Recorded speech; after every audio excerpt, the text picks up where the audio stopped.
We'll go ahead and begin, and as you've already seen, most likely, today I'm going to be resuming teaching through Matthew's Gospel after my break from Matthew's Gospel. And you might remember, I'm out of practice preaching. You might remember that I've divided Matthew's Gospel into 7 sections in my overall outline. And when I took my break from Matthew, I was most of the way through section 6, which I divide that as being chapter 20, verse 29 through 25, verse 46. So roughly there from basically just before the entry into Jerusalem, all the way through this Olivet Discourse, that is Matthew section 6. And I titled that whole section as part of my outline, Jesus pronounces judgment against Israel and its leaders. And I called it that because that is exactly what Jesus does once he goes to make his final trip to Jerusalem there at the end of his ministry. It is a very confrontational visit leading up to his arrest and his crucifixion and resurrection. And all that to say, we're kind of in the second to last section of Matthew. Now, when I took a break from Matthew last year, I had finished most of the way through section 6. And you remember I like to divide my sections into portions. So we've got section, portion for dividing up Matthew's Gospel here. I made it through 4 of the 5 portions of section 6. So most of the way through section 6. And right now I'm ready to begin this 5th and final portion of section 6, which is what lies before us here in Matthew chapter 24 and 25. So that is what will occupy us here for some time. This portion is entirely dedicated to a private sermon from Jesus to his disciples on the Mount of Olives, which is just outside of Jerusalem. So this is just him and his disciples and Jesus delivering this sermon to them. And because it happens on the Mount of Olives, we call this the Olivet Discourse. This is the typical name for it, and I will call it that very, very often. And in this portion, Jesus predicts and describes the destruction of the temple, his second coming, and the end of the age. So he gives a very sweeping treatment of history from his time forward in many ways in this Olivet Discourse. And as you might have guessed, today's sermon is an introduction to the Olivet Discourse. I like to do these introductory sermons before I hit some major, portion of Matthew. So I'm going to do that again today for the Olivet Discourse. And today I want to do 4 things as part of this introduction. And this is my outline for today, so you keep track of what I'm doing. So first I want to explain the handout that I've given you. That'll be so you don't long wonder what you're holding in your hand right now. And then secondly, I will read the entire Olivet Discourse with a few comments along the way. And this will take most of our time today. I just feel like we should read the whole thing. And I will make just a very, very few comments on the different passages within this portion of Scripture to give you a very rough idea of how I understand it. And then thirdly, I have some comments about Mark and Luke's own versions of the Olivet Discourse, because they record this too, but guess what? As it often is when you compare the 4 Gospels, they are somewhat different from each other. I just want to make some comments about that. And then finally, I will mention how the Olivet Discourse fits into Matthew's purposes for his gospel. So even a big, sermon like this has a specific role to play in what Matthew is doing, and I want to talk about that. As you all know, I've put much thought and effort into this series on the Olivet Discourse. I've been talking about getting to this point for some time, and some of my sense of foreboding about it perhaps, but also my eagerness to actually tackle this portion of Scripture. Altogether, I anticipate, perhaps 20 messages, maybe at least 20 messages would be the safest thing to say on this. So quite a lot going into all of this. I just want to make sure that we do it right, because I'm probably never going to teach through this portion of Matthew again, unless God brings me back around to it for some reason. But I've planned all that for that reason. I want to make sure we really cover this. I know a lot of you have questions about this portion of Scripture, and I know you well enough to know that you will ask those questions, so rather than just not covering them in the sermons, might as well just preach enough sermons on them to cover all your questions. And of course, this is good for my benefit as well because it makes me study things more carefully. So all that to say, get ready for at least 20 messages on these 2 chapters of Matthew. It's going to be a while. But hopefully by the time we're done, we'll all be able to benefit from what Jesus taught here, because he did this for a reason. He could have given a kind of a haphazard answer to the disciples' question at the beginning of the passage, but instead he just launches into this very full description of things. So let's dedicate some time to it and make sure we're understanding Christ as well as we can. So that's what we're going to do today, just do an introduction to all of this and get us ready for the long haul as we get through the Olivet Discourse. All right, well, before going any further, I promised I would explain the handout that I gave you, which I also have a copy up here. So this handout, if you've glanced at it at all so far, you realize this has the first half, about the first half, of the Olivet Discourse, with some notes from me and some coloration to help you make some connections within the text and with my notes. So a very rigorous document, I guess you could say this is. I went no further than the first half of the discourse because that is the half with all the really difficult questions.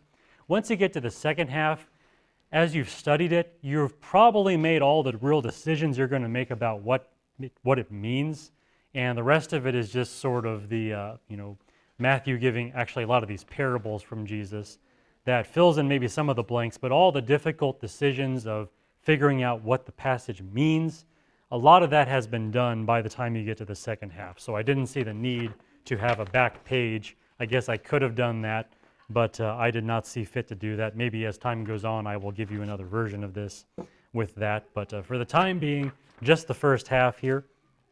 And you'll notice that I've divided the entire Olivet Discourse into about 12 passages, and you can see the first 7 of them labeled on this page. I've given you these headings, 1, 2, 3, 4, 5, 6, 7. Those are the first 7 of the 12 passages that I've sort of outlined here in the Olivet Discourse. And the notes to the right are some of the more important observations I plan to make as I teach about the discourse. So as time goes on and I get through these sermons, you'll see me make more and more of those comments. I just wanted to have them there as a sort of reminder to you right there in front of you so you don't have to worry about forgetting them or taking notes yourself. I will plan to argue for all those points, of course, as my sermons go forward. I will actually make arguments for those things and not just tell you to take my word for it. I never want you to do that. And then you'll notice the coloration, of course, is there. I've got all these colors on there. My apologies for any of you that maybe don't see all colors, but this is kind of the best way to actually do this in a way that is truly helpful. But everything that is in the same color is related. So everything that's red is related, everything that's blue is related, everything that's green is related, and so on. So you can kind of just at a glance, if you just want to take your eyes and run through it from top to bottom, you can see these things that kind of go together more. And hopefully that'll be helpful to you as you just study this passage. I do recommend that you keep your handout during these sermons. Like I said, if you lose yours or you don't bring it, I plan to keep a stack of them over there in that folder over there on the piano or somewhere over there. So you can get another one if you need it, but I do recommend that you keep it. I do know it's a big, long piece of paper, but I wanted to get it all on one page so you can more easily see it. So a rare usage of the legal format of paper that almost no one uses anymore. But that is what I have for you in terms of the handout, and hopefully that'll be useful to you as we go through all of this. And also, I know I attached that to the email I sent kind of prepping you all for this, but if you want another file of it, I can email that to you easily enough. So that's all I plan to say about the handout for now. Hopefully that is useful to you. And now that you're familiar with the handout, I want to do a guided reading of the entire Olivet Discourse. And again, this will take up most of our time today. Just read the whole thing with a few comments. I'll read a bit of the discourse, then I'll make some comments on how I've divided it and things happening and all of that. I just want to do this to give you some context for understanding my upcoming sermons. So at any given point, you know where I'm going with things, and hopefully where I'm going with things is where Jesus was intending us to go with these things. Hopefully those very much correspond. But this will give you context. It'll help you keep track of, okay, where is Stan actually going in all these many sermons he has planned. So let's do this. I'll just go ahead and start reading here. And again, my arguments for a lot of my interpretations will come as we go through all these sermons. But for now, just reading and a little bit of commentary from me. So, first passage of the Olivet Discourse, we see the questions of the disciples and also the occasion for these questions. This is Matthew 24, verses 1 through 3. So Jesus came out from the temple. Remember, he had just gotten done with the woes on the scribes and the Pharisees in that passage. So Jesus came out from the temple and was going away when his disciples came up to point out the temple buildings to him. And he said to them, "Do you not see all these things? Truly I say to you, not one stone here will be left upon another, which will not be torn down. Not one stone here will be left upon another, which will not be torn down." As he was sitting on the Mount of Olives, the disciples came to him privately, saying, "Tell us, when will these things happen, and what will be the sign of your coming and of the end of the age?"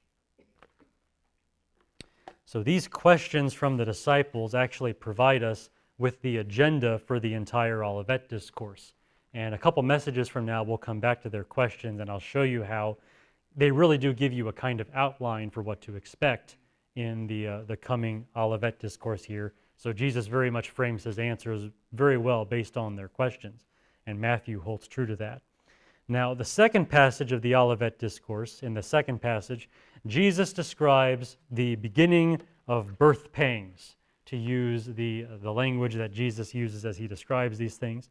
In this passage, Jesus compares what I would consider the normal repeating troubles of the future to the beginning birth pangs of a woman about to give birth. So what a woman starts to feel whenever she begins to go into labor, that's the analogy Jesus uses for what's going to come here in the history ahead of his time here. So Matthew 24, verses 4 through 8 is this second passage. So let's read that now. "And Jesus answered them and said, 'See to it that no one misleads you, for many will come in my name, saying, I am the Christ, and will mislead many. You'll be hearing of wars and rumors of wars. See that you are not frightened, for those things must take place, but that is not yet the end.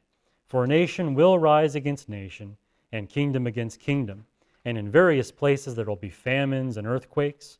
But all these things are merely the beginning of birth pangs.'" Now, I'm very much going contrary to popular preaching here, and I will say more about this when I get there. But contrary to popular preaching, these beginning birth pangs are expressly not described as signs of the end of the age.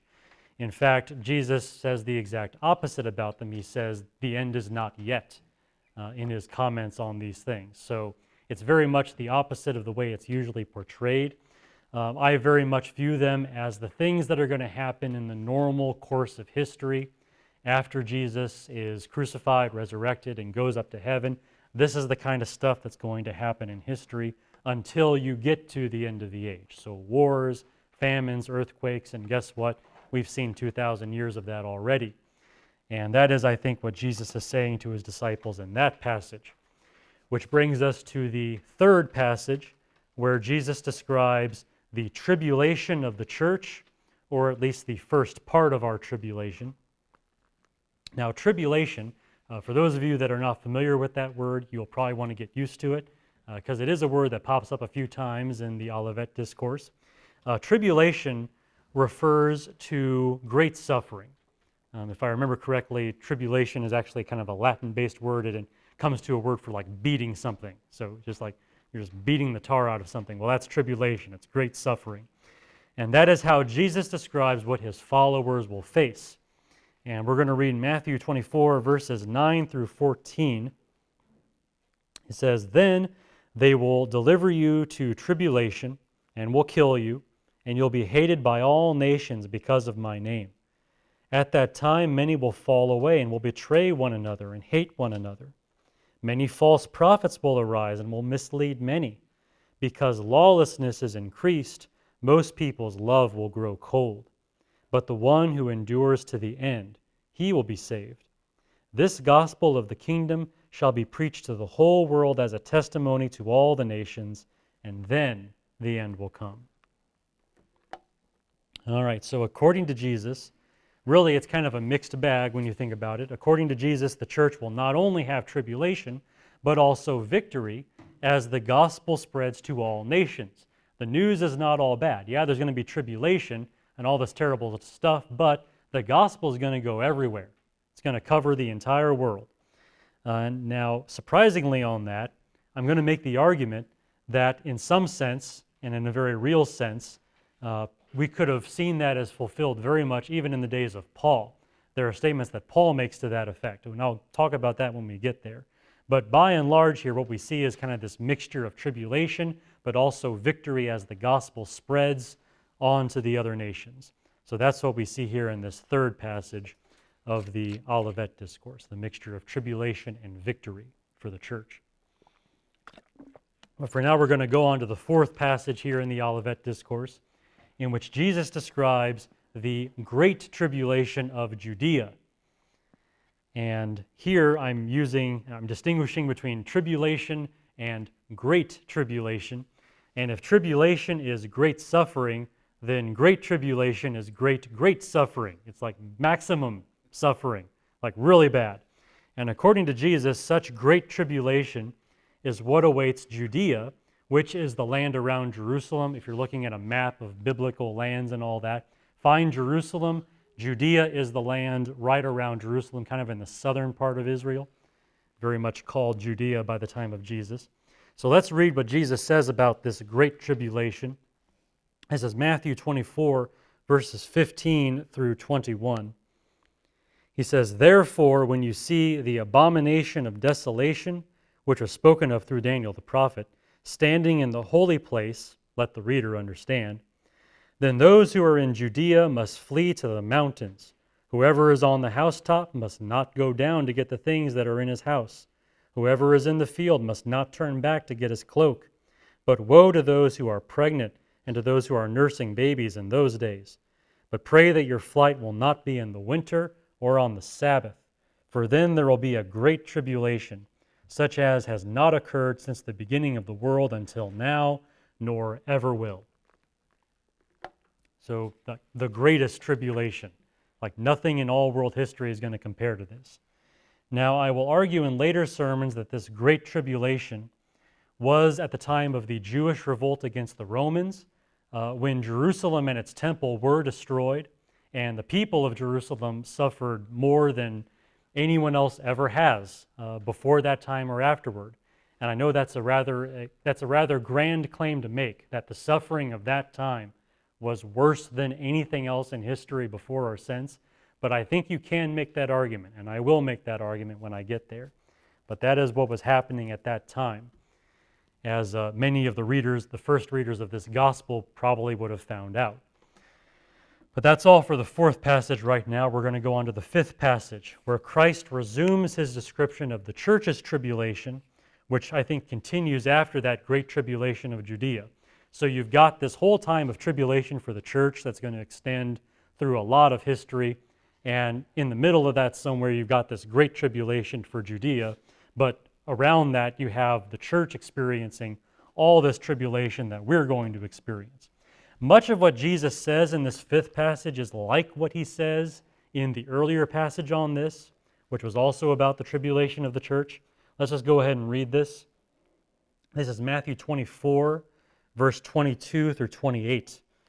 So let's read this. He says, "Unless those days had been cut short, no life would have been saved. But for the sake of the elect, those days will be cut short. Then if anyone says to you, 'Behold, here is the Christ,' or 'There he is,' do not believe him, for false Christs and false prophets will arise and show great signs and wonders, so as to mislead, if possible, even the elect. Behold, I have told you in advance. So if they say to you, 'Behold, he is in the wilderness,' do not go out. Or 'Behold, he is in the inner rooms,' do not believe them. For just as the lightning comes from the east and flashes even to the west, so will the coming of the Son of Man be. Wherever the corpse is, there the vultures will gather. Now, on the one hand, the word tribulation is not reused in that passage. So you might wonder to yourself, is this really the continuing of that tribulation that Jesus talked about for the church earlier on? But when we get to verse 29, you'll see that he does refer back to this passage as a tribulation. So it very much is a continuation of that tribulation, that great suffering that he expects his followers to endure. And that'll happen until Christ actually returns. We're going to see a lot of false Christs and false prophets, but the genuine article, the real return of Christ won't be something you can miss. It's going to be like lightning flashing across the sky. So until you see that, don't think that Jesus has returned in some other way. I mean, when he comes back, you'll know. And that's the theme of this fifth passage here. Now, on that point, we can move on to the sixth passage, which is the coming of the Son of Man. Moving on here to verses 29 through 31, the genuine article, so to speak. But immediately after the tribulation of those days, the sun will be darkened, and the moon will not give its light, and the stars will fall from the sky, and the powers of the heavens will be shaken. And then the sign of the Son of Man will appear in the sky, and then all the tribes of the earth will mourn, and they will see the Son of Man coming on the clouds of the sky with power and great glory. And he will send forth his angels with a great trumpet, and they will gather together his elect from the four winds, from one end of the sky to the other. Now, it might surprise some of you to know, but the meaning of that passage actually is rather debated among Christians. Kind of one of the big questions of the Olivet Discourse, what is going on in that passage. I am of the mind that it does refer to the second coming of Christ, the genuine article, after this long line of false Christs and false prophets, trying to deceive people. The real return of Christ at the end of the age finally happens. That is what I think is described in that passage, and again, I will talk about that when I get there. But that is the coming of the Son of Man.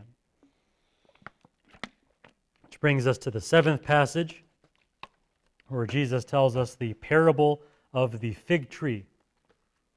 The first of many of these parables that Matthew records for us here in the Olivet Discourse. Now, this parable of the fig tree here, this passage is typically regarded by unbelievers as a failed prediction in which Jesus wrongly promises that he will return in the lifetime of his original disciples. That's very often how you hear it discussed among the more skeptical types, very much considered to be an incorrect prediction. On the contrary, I think Christ is promising here that certain events will be fulfilled in the lifetime of his original disciples. And you'll see the distinction if you pay attention to how Christ uses the phrase, these things. This is something I point out to you on this handout, and we'll get there, of course, in greater detail later in this series. But I just want to point it out to you now so you're already thinking in that way. Let's go ahead and read this. This is Matthew 24, verses 32 through 35. It says, "Now learn the parable from the fig tree. When its branch has already become tender and put forth its leaves, you know that summer is near. So you too, when you see all these things, recognize that he is near, right at the door. Truly I say to you, this generation will not pass away until all these things take place. Heaven and earth will pass away, but my words will not pass away." Contrary to the assertions of all the skeptics, his words will not pass away and have not so far. And if you see the distinction he makes there with these things and him being near, I think you can see what I'm talking about for what Jesus is actually promising. And if you don't see that, we'll get into detail with that when we get into that passage. But I just wanted to flag that for you right now for your consideration as you think about this passage. So let's move on with our guided reading to the eighth passage, which is about the impossibility of knowing the day or the hour of Christ's return.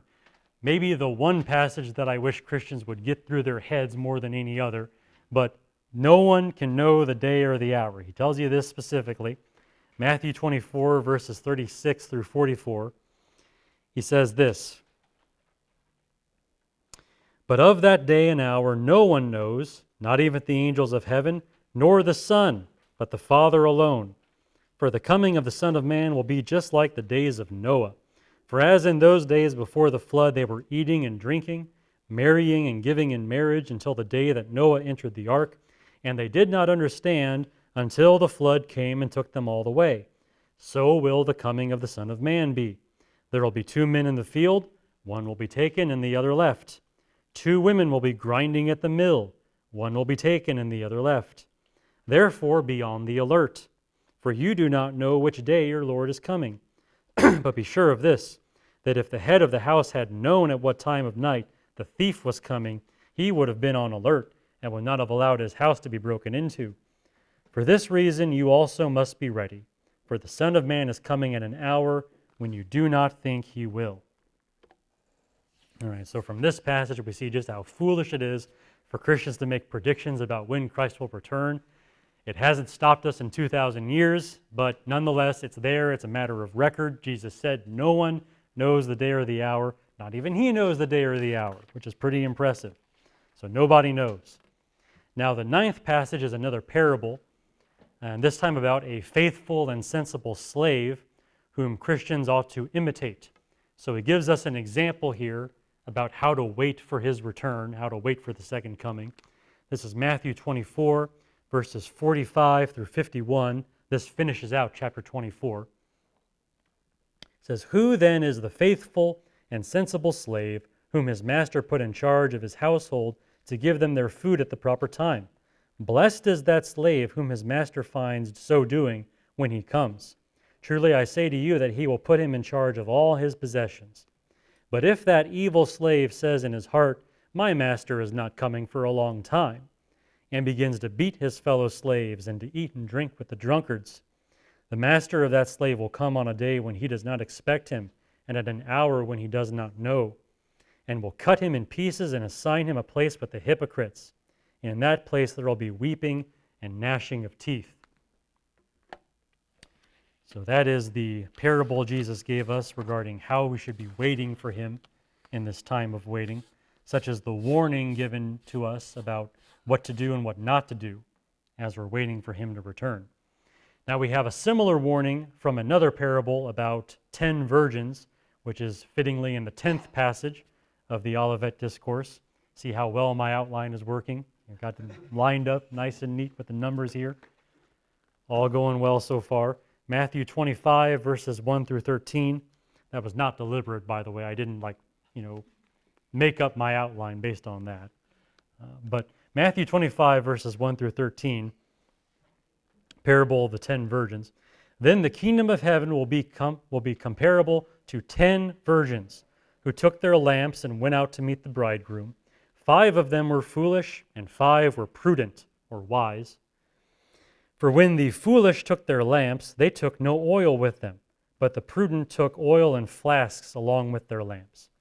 Now while the bridegroom was delaying, they all got drowsy and began to sleep. But at midnight there was a shout, 'Behold, the bridegroom, come out to meet him.' Then all those virgins rose and trimmed their lamps. The foolish said to the prudent, 'Give us some of your oil, for our lamps are going out.'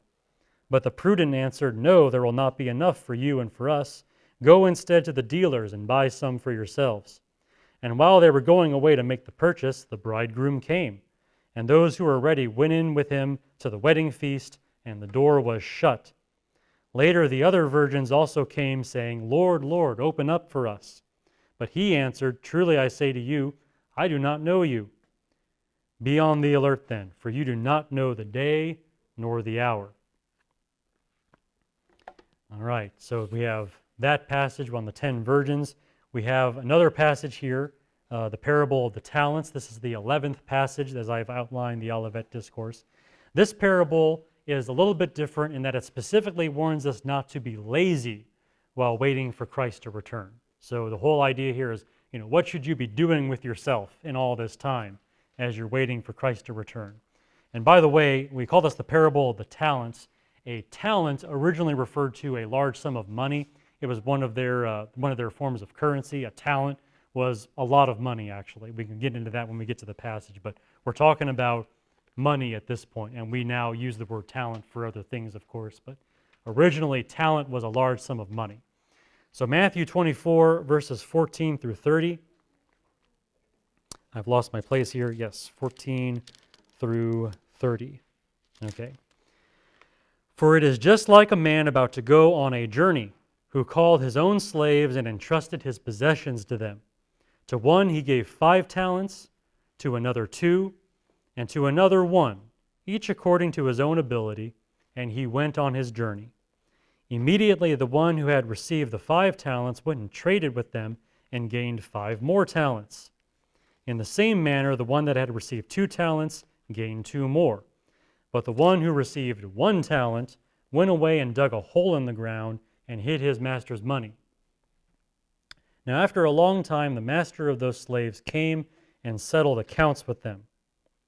The one that had received the 5 talents came up and brought 5 more talents, saying, Master, you entrusted 5 talents to me. See, I have gained you 5 more talents. His master said to him, Well done, good and faithful slave. You were faithful with a few things. I will put you in charge of many things. Enter into the joy of your master. Also, the one who had received the 2 talents came up and said, Master, you entrusted 2 talents to me. See, I have gained 2 more talents. His master said to him, Well done, good and faithful slave. You were faithful with a few things. I will put you in charge of many things. Enter into the joy of your master. And then the one also who had received the 1 talent came up and said, Master, I knew you to be a hard man, reaping where you did not sow and gathering where you scattered no seed. And I was afraid, and I went away and I hid your talent in the ground. See, you have what is yours. But his master answered and said to him, You wicked, lazy slave. You knew that I reap where I do not sow and gather where I scattered no seed.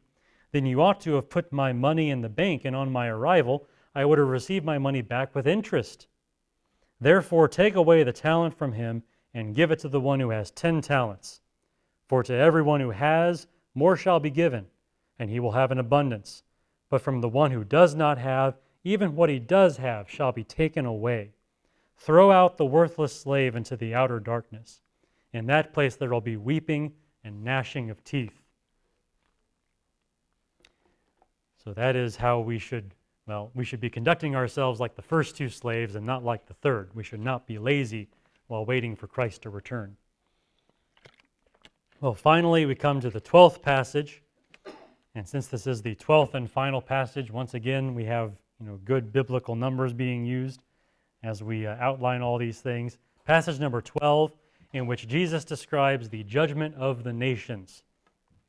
So let's read this, and this is the finale of the Olivet Discourse, all the way to the end of chapter 25. It says, But when the Son of Man comes in his glory, with all his angels with him, then he will sit on his glorious throne. All the nations will be gathered before him, and he will separate them one from another, as the shepherd separates the sheep from the goats. And he will put the sheep on his right and the goats on his left. Then the king will say to those on his right, Come, you who are blessed of my Father, inherit the kingdom prepared for you from the foundation of the world. For I was hungry, and you gave me something to eat. I was thirsty, and you gave me something to drink. I was a stranger, and you invited me in. Naked, and you clothed me. I was sick, and you visited me. I was in prison, and you came to me. Then the righteous will answer him, Lord, when did we see you hungry and feed you, or thirsty and give you something to drink? When did we see you a stranger and invite you in, or naked and clothe you? When did we see you sick or in prison and come to you? The king will answer and say to them, Truly I say to you, to the extent that you did it to one of these brothers of mine, even the least of them, you did it to me. Then he will say to those on his left, Depart from me, accursed ones, into the eternal fire, which has been prepared for the devil and his angels. For I was hungry, and you gave me nothing to eat. I was thirsty, you gave me nothing to drink. I was a stranger, you did not invite me in. Naked, and you did not clothe me. Sick and in prison, and you did not visit me. And then they themselves will answer, Lord, when did we see you hungry or thirsty or a stranger or naked and sick and in prison and did not take care of you? Then he will answer them, Truly I say to you, to the extent that you did not do it for one of the least of these, you did not do it for me. These will go away into eternal punishment, but the righteous into eternal life. And so ends the Olivet Discourse here in Matthew chapter 24 and 25. Also ends my guided reading and just my summary of what all we're going to be covering and my rough way of understanding it here at the very beginning. We need to move on to my third heading for today, the third thing I wanted to do. And what I want to do at this point is I want to make some comments about how Matthew's account of the Olivet Discourse compares to Mark and Luke's versions. We're going to do some comparing here, just very cursory, of course, between these three Gospels. And for those of you who are wondering, if you want to find these, you can find Mark's version in chapter 13 of his Gospel and Luke's version in his 21st chapter. I don't necessarily need you to turn there, but if you want to know where they are so you can read them later, or even right now, you can turn there as well. So Mark 13 and Luke 21 if you want to go there. Now, if you compare these three versions of the Olivet Discourse, your first observation will be that Matthew's account is way, way longer. He's got a lot more here. Matthew's account is 97 verses divided into 2 chapters. Meanwhile, Mark's account is only 37 verses. And Luke's account is actually the shortest at only 31 verses, which is only about 1/3 of what Matthew records. So Matthew, he really went all out here in recording in the Olivet Discourse. The other two are they only need this much. It's so they very much restrained themselves, whereas Matthew went all out. And yet, for saying all of that, we cannot simply say that Matthew recorded more than Mark and Luke. That'd be a very simplistic way of saying it. The truth is, these differences are a matter of these three evangelists recording the same teachings in different places. And this is where the relationship between these Gospels can get kind of complicated as you think about this. For example, Luke actually does record some of Matthew's material in other places in his Gospel. Some of the same stuff you read in Matthew's account, you can find in other parts of Luke's Gospel. And if you want to check up on this yourself later, if you read Luke's 12th chapter, his 17th chapter, and his 19th chapter, you will find most of the other teachings from Jesus, or similar teachings, that Matthew records as part of the Olivet Discourse. You will find them in Luke's Gospel in those other places. They are there. Luke just didn't put them in with the Olivet Discourse proper, if you want to think of it that way. Additionally, you could also say this, to kind of come back on Matthew here. Matthew actually leaves out a few teachings mentioned by Mark and Luke in their own versions of the Olivet Discourse. There's a couple ways in which Mark and Luke are actually more complete than Matthew is, even though Matthew's account is longer. These other two Gospels record statements about family members betraying each other during the tribulation, during all those hard times that are going to befall the church. Jesus actually taught that family members might betray one another in those hard times. And Mark and Luke record that, but Matthew does not. Also, Mark and Luke record Jesus telling his disciples not to plan ahead for what they will say when taken before courts of law. In Mark and Luke's version of the Olivet Discourse, Jesus says, hey, when they pull you in front of these courts of law, don't plan about what you're going to say. We'll give you the Spirit will give you the words you need at that time. Don't worry about it. But Matthew does not record that. Now Matthew, again, in his defense, he actually does record both of those teachings in other parts of his Gospel. If you go back to earlier parts of Matthew's Gospel, you will find those teachings. In fact, both of them are in Matthew chapter 10, I believe. If you go back and check me on that, I'm pretty sure you'll find them there. So all that to say, the version of the Olivet Discourse in Matthew is longer, but that's just because he packs more information into one place. And even he doesn't get everything that Jesus probably said at that time. The relationship's a bit more complicated here when you start comparing these three Gospels. Now, based on everything I just said, we can draw maybe 3 conclusions. And I do this, of course, to help you learn how to read your Gospels together as you think about these things. First thing I could say is this. Jesus probably taught some of this material on more than one occasion. Don't forget, he's a wandering preacher. There's a lot of room to repeat yourself when you're a wandering preacher. Even I repeat myself pretty often to you all, and I'm here all the time. So a wandering preacher can repeat himself far more often. Most likely, that's what he did throughout his ministry. And that is reflected in the way the Gospels record different things in different places.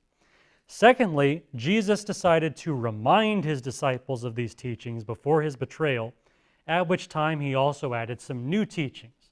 That's what the Olivet Discourse primarily is. It's going to be a repeat of some things he's probably already taught his disciples, but he's going to put them all in this new context of this question about the temple being destroyed and all the stuff that goes along with that, at least in their minds.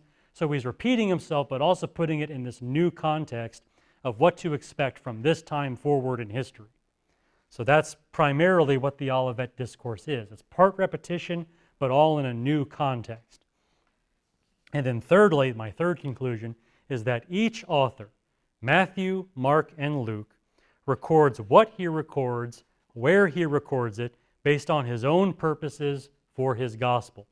And that is nothing new. If you've been following me even half awake as I've been teaching through Matthew, you know that I always come back to, what is Matthew's purpose in this gospel? Why does he include this story and not this one? It all comes down to what they're trying to do, and also the way they go about doing that. Now, Matthew, if you've read this far in Matthew, you should know by now that Matthew has this very recurring method. He likes to take a lot of teachings from Jesus and group them into these big, long sermons, so that Matthew's gospel is back and forth between narrative, sermon, narrative, sermon, narrative, sermon. Matthew keeps doing that. He's very orderly, very organized, which is one of the reasons I preferred to teach through Matthew's gospel when I started doing all this. He's very orderly. I understand that. Now, Mark, as for him, he writes the shortest of all the gospels. He's very clearly going for kind of an abbreviated gospel, sort of only the bare bones, what is necessary to say. So naturally, his version of the Olivet Discourse is going to be shorter.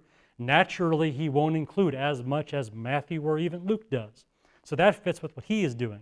Now, as for Luke, I can only guess. I'm not an expert in Luke's gospel. I've never studied it to the degree that I have studied Matthew. But I suppose that he probably records the teachings of Jesus based on when he first taught them, as well as he could figure that out. And then once he's recorded it once, he usually doesn't see fit to repeat it again, which is why he's got all this scattered information throughout the first part of his gospel, and then his Olivet Discourse is somewhat short. That's probably the way he saw fit to go about it.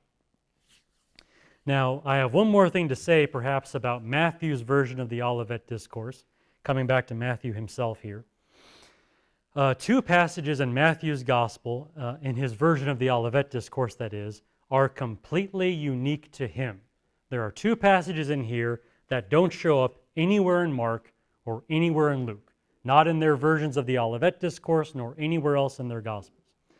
The first passage is the parable of the 10 virgins. So the parable of the 10 virgins is strictly Matthew. None of the other four Gospels, the other three Gospels rather, record that parable.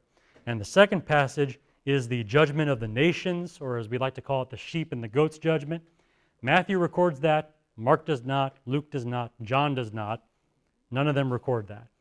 Now, I only flag those for you to let you know that when we get to those passages, we need to ask the same questions we've been asking all the time in Matthew's gospel. Why is this so important to Matthew? I mean, 3 of the 4 gospel authors said to themselves, you know what? Those parables, they're not really necessary. We won't put them in our gospels. But Matthew said, no, that one goes in the book. Those 2 are important. They need to go in the book. We need to ask why he did that. And when we get to those passages, we'll ask those kinds of questions. But I just want to mark that for you here now ahead of time so you know how to be thinking about that as we draw closer to that time. And that is all I have to say right now about comparing Matthew's version of the Olivet Discourse to Mark's version and Luke's version. Hopefully that was helpful for you as you think about your whole Bible and the 4 Gospels generally. Okay, the last thing I want to do today is mention how the Olivet Discourse fits into Matthew's purposes for his gospel. So forget about Mark, forget about Luke, forget about John. Matthew, what's he doing in his gospel? Why has he crafted his gospel in this way? And why has he crafted the Olivet Discourse this way? Well, as I said from the beginning, I think Matthew wrote his gospel specifically to evangelize and disciple Jews living in Israel. I have made the argument all throughout this gospel that I think Matthew's gospel is very much dedicated to his people in their homeland, Jews living in Israel, and he wants to evangelize them, and he also wants to disciple them once they're evangelized. So I very much view the Olivet Discourse in that context, and I can think of 4 ways that the Olivet Discourse generally fits into those purposes. We can talk about more detail as we go through each passage, but just here at the beginning, I can think of 4 ways that the Olivet Discourse as a whole works in what Matthew is doing as he writes to Jews living in Israel and tries to convince them to become Christians and what it means to live the Christian life. So first, Matthew gives the Jews one more reason to believe in Jesus based on his accurate prediction about the temple. So very much a logical argument, if you will, from prediction. Now, toward the beginning of the Olivet Discourse, if you haven't forgotten it already, Christ says plainly that the temple will be leveled. You know, that nice, beautiful building or set of buildings, really, is going to be completely torn down, not one stone left upon another. And if I am correct in my understanding of the Great Tribulation of Judea, Christ also predicted the horrible sufferings of the Jews at the time of their revolt against Rome. So even going past just the destruction of the temple, he predicts this horrible, horrible phase of their history where they are going to suffer mightily at the hands of Rome. So he predicted those things, certainly the temple's destruction. Now, an accurate prediction of the future in some level of detail is a strong reason to believe that a man was sent by God, right? I mean, if you can actually predict the future, that says something about you and gives people reason to listen to what you have to say, if you can actually do that. Now, most of the Jews did not think of the Messiah as a foreteller. You know, they thought of him as a warrior, as a king. Most of them didn't have the comprehension of him being a prophet. You know, that is an Old Testament idea, but most of the Jews weren't thinking about that kind of thing in the time of Jesus. But all the same, a fulfilled prediction is difficult to ignore in a nation known for its prophets. I mean, the Jews grew up reading the books of the prophets and seeing their fulfilled predictions. So when they see a man that can predict the future, that means something to them. And so Jesus should mean something to them as well, if he can do this.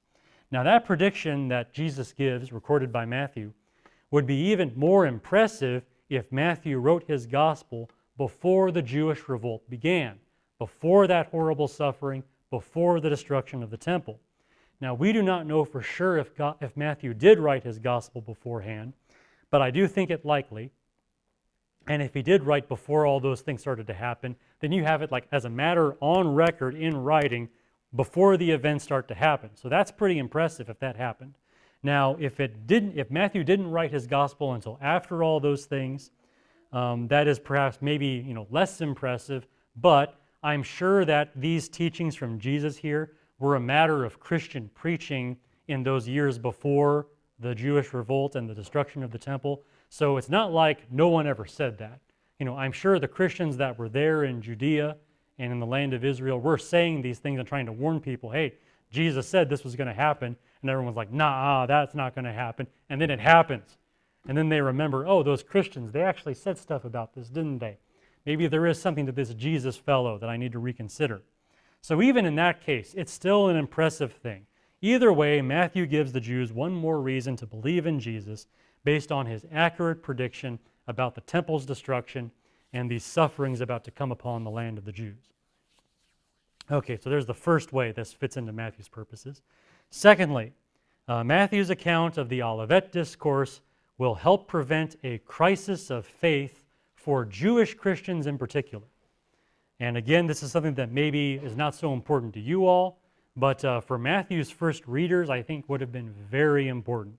Never forget how important Judaism was to the first Christians, especially among the Jews and especially among those living in the land of Israel. In the early years of Christianity, Christians were, you see things in the book of Acts like they're trying to keep the law of Moses. You think you got to be circumcised to be saved and all this kind of thing. They're trying to enforce that to some degree. And we should never forget also how eager the first disciples were for an immediate earthly kingdom of God. I mean, this was such a big This is such a big Jewish hope in the first century. And they're really looking for a Messiah to bring this immediate, triumphant return of a powerful Israel ruling over all the other nations. I mean, you see this in the disciples themselves. In Acts chapter 1, after Jesus has risen from the dead, they go to him and say, "Lord, will you at this time restore the kingdom to Israel?" It's like the resurrection wasn't enough for them. They want this immediate earthly kingdom. That was huge. All of that was huge for the first Christians, especially the Jewish Christians. Now imagine being a Jewish Christian during those times, zealous for the law, including the rituals of the temple, and eager for the victory of Israel over the nations. Imagine you are that kind of Christian living back in this time and place. And then the Romans come rolling into Jerusalem, they level the city, and they burn down the temple. It's like, this is like contrary to everything you thought would happen. I mean, you grew up hearing what the Messiah is going to do when he comes, and now like none of it happens. The opposite happens. The opposite happens of what you expected from the time you were a little boy or a little girl in the synagogues, hearing about what the Messiah was going to do. And that being the case, you could face a real crisis of faith. You might say to yourself, like, well, like, was Jesus really the Messiah after all? You know, where's the kingdom? Why is the temple burned down? You could have a real crisis of faith. Matthew needed those Jewish Christians to know and understand that the temple played no role in the church, so that they would not lose faith when they saw the temple destroyed, and that there wasn't going to be an immediate earthly kingdom. There's going to be this long period of hardship for the people of God. Like all that is the plan. Like not what they heard growing up all those years. This is the plan. And Matthew needs Jewish Christians that are reading his gospel to know that, so they will not have this crisis of faith.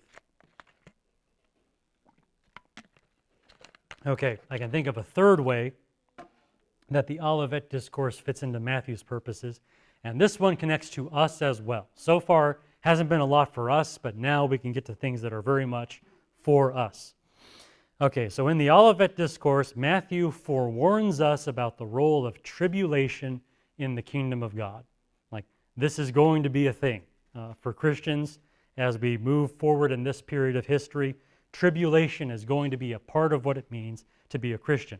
Whether it's natural disasters or political disasters or violent persecution specifically against us, or false messiahs and false prophets and all the problems they cause, the age of the church is going to be a rough time to be alive, especially for the church itself.